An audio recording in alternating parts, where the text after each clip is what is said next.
आज की इस क्लास 3 में हम कंसीलिंग सीखेंगे, क्योंकि कंसीलिंग को लेकर बहुत ज़्यादा डाउट्स थे मेरी सिस्टर्स को। तो मैंने कहा क्यों ना हम कंसीलिंग के टॉपिक को अगेन फिर से जो है थोड़ा सा टचअप दे दें, ताकि आपके जो माइंड में एक डाउट वगैरह है वो क्लियर हो जाए। सबसे पहले कंसीलर्स और कलर करेक्शंस में फ़र्क सीख लें। कंसीलर्स जो होते हैं ना, वो आपके स्किन टोन के शेड्स के होते हैं, लाइट, फेयर, डार्क, मीडियम। ये देखिए कंसीलर्स, ये सारे कंसीलर्स हैं, ठीक है। मिसाल के तौर पे मेरे पास ये मिस रोज का कंसीलर है, ठीक है। ये मेरे स्किन टोन का है, ठीक है। मेरी स्किन से थोड़ा सा लाइटर है, लेकिन मेरे स्किन टोन का है, ठीक है। अब ये भी देखें, ये भी स्किन टोन का ही है, ठीक है।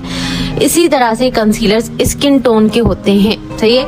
और जो कलर करेक्शंस होते हैं ना, उनको पहचानना बहुत आसान होता है, क्योंकि वो कलरफुल होते हैं। वेदर वो green, orange, pink, blue, purple, yellow, जो सख्त येलो होता है वो, और पीच, इस तरह के होते हैं, ठीक है। तो इनको आइडेंटिफाई करना बहुत आसान है, बिल्कुल परेशान होने वाली बात नहीं होती। दूसरी बात, मेरी सिस्टर्स को समझ नहीं आई, क्या कलर करेक्शन करने के बाद भी कंसीलिंग करना पड़ता है? तो नो, कलर करेक्शन करने के बाद कंसीलिंग करने की ज़रूरत नहीं होती। वेदर अगर आप कंसीलर लगा रहे हैं तो फिर आपको कलर करेक्शन करने की ज़रूरत नहीं है, ठीक है। अगर आप कलर करेक्शन कर रहे हैं तो कंसीलर नहीं, कंसीलिंग करेंगे तो कलर करेक्शन नहीं, ठीक है। ये बात आप अपने ध्यान में रख लें।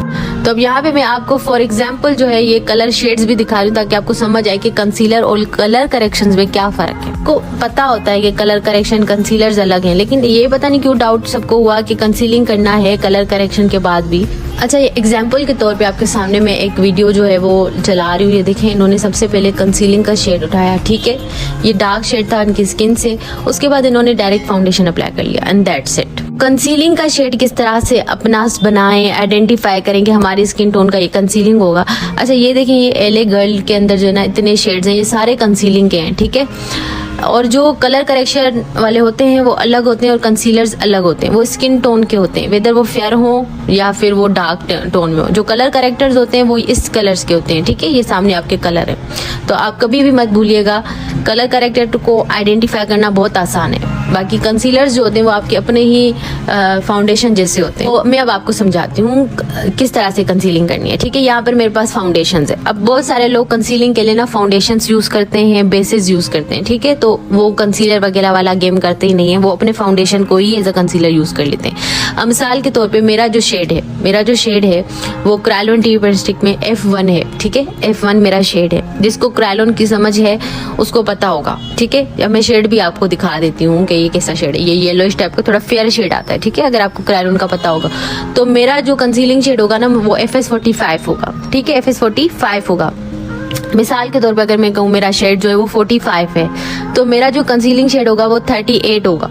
सही है, अब समझ आ गई कि मतलब 1-2 टोन ही आपने डार्क कर जाना है अपनी स्किन से।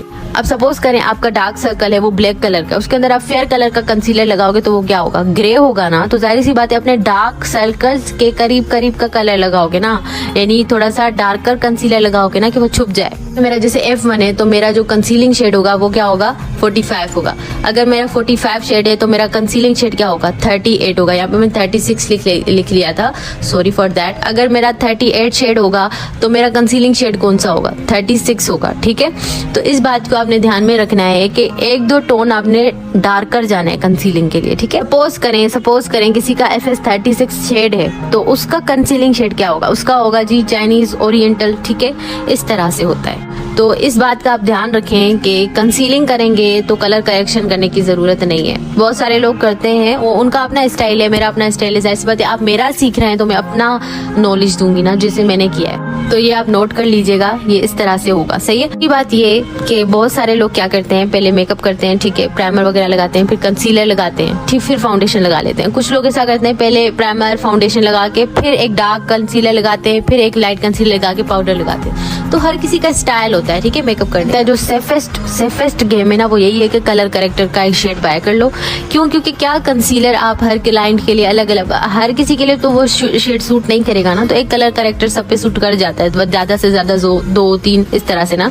तो आप वो बाय कर लो, एंड दैट शेड अपना फाउंडेशन लगा लो। ये पक्का काम भी होता है। अगर स्किन के बहुत प्रॉब्लम्स हैं, फ्रेकल्स हैं, बहुत मसले हैं, तो वो जो है कंसीलिंग से ज्यादा हाइड नहीं होंगे, उसके लिए आपको कलर करेक्शन ही करनी पड़ती है। इसलिए कंसीलिंग आप कर सकते हैं, कलर करेक्टर भी आप लगा सकते हैं। अब मैं फिर बता रही हूँ, मेरा शेड जो है 120 है, ठीक है, मैबेलिन में ये थोड़ा फेयर शेड होता है, तो मैं इससे डार्कर शेड में जाऊंगी अपने फेस को कंसील करने के लिए फाउंडेशन के साथ। कंसीलर अलग भी आते हैं, लेकिन बहुत सारे लोग कंसीलर के साथ ही जो है वो अपने फेस को कंसील कर देते हैं। कंसील का मतलब होता है छुपाना किसी चीज को, जो हमारे प्रॉब्लम्स होते हैं, फ्लॉज होते हैं, उनको छुपाना। सही है। कंसीलर को लगाने के ना दो तरीके होते हैं, एक होता है बेस से पहले, एक होता है बेस के बाद लगाने का, वो अलग है, वो हम बेस के चैप्टर में डिस्कस करेंगे, ठीक है। सारी गर्ल्स कह रही थी कि छाइयां किस कलर करेक्टर से छुपाएं, तो ग्रीन कलर के साथ, अगर रेडिश है, अगर ब्राउनिश है तो ऑरेंज के साथ, ठीक है। I hope is that clear now. अच्छा, मुझे अब बताइए कि डार्क सर्कल्स कौन से कलर करेक्टर के साथ हाइड करते हैं, कमेंट में आज ये लिखना है।